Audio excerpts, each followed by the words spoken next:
Breaking news దాడుల విషయంలో లెబనాన్కు shock ఇచ్చారు ఇజ్రాయెల్ ప్రధాని బెంజమిన్ నెతన్యాహు. కాల్పుల విరమణ లెబనాన్కు వర్తించదు అని తేల్చి చెప్పారు. సీజ్ ఫైర్ కు సంబంధించి డొనాల్డ్ ట్రంప్ నిర్ణయానికి మద్దతునిస్తాము అంటూ నెతన్యాహు కార్యాలయం ఒక ప్రకటన విడుదల చేసింది.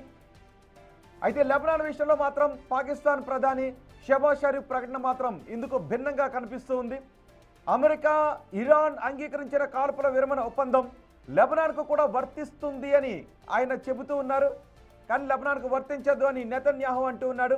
ఈ నేపథ్యంలో ఏం జరగబోతోంది, ఎల్లుండి చర్చలు సానుకూలంగా జరుగుతాయా లేదా అనే అనిశ్చితి కనిపిస్తుంది. ప్రస్తుతానికి స్టాక్ మార్కెట్ల రియాక్షన్ చూస్తుంటే ప్రపంచ దేశాలు మాత్రం సానుకూలంగా చర్చలు జరిగే అవకాశం ఉంటుంది అనే అభిప్రాయాన్ని వ్యక్తం చేస్తున్నాయి. అదే సమయంలో హర్మూజ్ జలసంధిని ఇరాన్ తిరిగి తెరవడం, 2 వారాల కాల్పుల విరమణకు సంబంధించి ట్రంప్ నిర్ణయానికి మద్దతునిస్తున్నట్టు నెతన్యాహు ప్రకటించారు. దీంతో పాటు ఇరాన్ అణు క్షిపణి ఉగ్రవాదం నుంచి ప్రపంచానికి ముప్పు కలగకుండా అమెరికా చేస్తున్న ప్రయత్నాలను సమర్థిస్తున్నట్టుగా చెప్పారు. ఇరాన్తో జరిగే చర్చల్లో ఇజ్రాయెల్ దాని మిత్ర దేశాలకు నష్టం కలగకుండా చూస్తామని అగ్రరాజ్యం తమకు హామీ ఇచ్చినట్లుగా నెతన్యాహు ప్రకటించారు. అయితే లెబనాన్పై ఇజ్రాయెల్ ఇప్పటికీ విరుచుకుపడుతూనే ఉంది. దక్షిణ లెబనాన్లోని పలు సిటీలను టార్గెట్గా చేసుకొని ఐడిఎఫ్ దాడులు చేస్తోంది.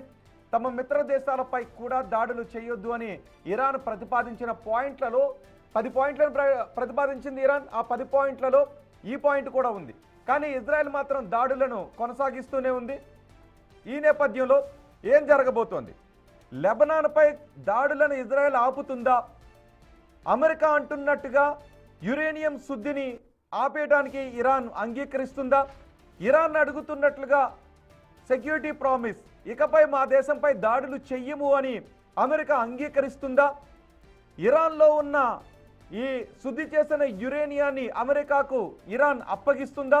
ఇవన్నీ కూడా ముడిపడి ఉన్న పాయింట్. ఒక్క హర్మూజ్, నిజానికి యుద్ధం అటు తిరిగి హర్మూజ్ దగ్గర ముడిపడి ఉంది. ఎందుకంటే హర్మూజ్ విషయంలో ప్రపంచ దేశాలకు, అన్ని దేశాలకు ఇబ్బందులు కలుగుతున్నాయి. ఇక్కడ హర్మూజ్ అనేది లేకపోతే యురేనియం ఒకటే పాయింట్గా ఉండేది. యుద్ధం కారణంగా ప్రపంచ దేశాలు ఇబ్బందులు పడి ఉండేది కాదు. కానీ ఇప్పుడు హర్మూజ్ని వ్యూహాత్మకంగా ఇరాన్ ఆపేయడంతో ప్రపంచ దేశాలు, యుద్ధంతో సంబంధం లేని దేశాలు అల్లాడాల్సిన పరిస్థితి వస్తుంది. అందుకే హర్మూజ్ను తెరిపించాల్సిన బాధ్యత, పనిని అమెరికా తన భుజాల మీద వేసుకోవాల్సి వచ్చింది. అందుకే ఇప్పుడు హర్మూజ్ను తెరవడం, అది టోల్ ఫ్రీగా తెలుస్తారా, లేదు టోల్ వసూలు చేస్తూ హర్మూజ్ను తెరుస్తారా? హర్మూజ్ ఒప్పందం అయిపోతే అమెరికా అక్కడితోనే యుద్ధానికి ముగింపు పలికే దిశగా వెళితే మరి అమెరికా సాధించింది ఏంటి? ఆల్రెడీ యురేనియం విషయంలో ఆ ట్రీటీపై ఇరాన్ సంతకం చేసింది. దాన్ని ఇప్పుడు ఉల్లంఘిస్తూ అణుశుద్ధిని చేస్తూ ఉంది. ఒకవేళ అణుశుద్ధిని ఇరాన్ ఆపేయటానికి అంగీకరిస్తుందా లేదా, ఏం జరుగుతుంది? చర్చలు సఫలీకృతం అవుతాయా లేదా అనేది ఎల్లుండి తేలబోతోంది.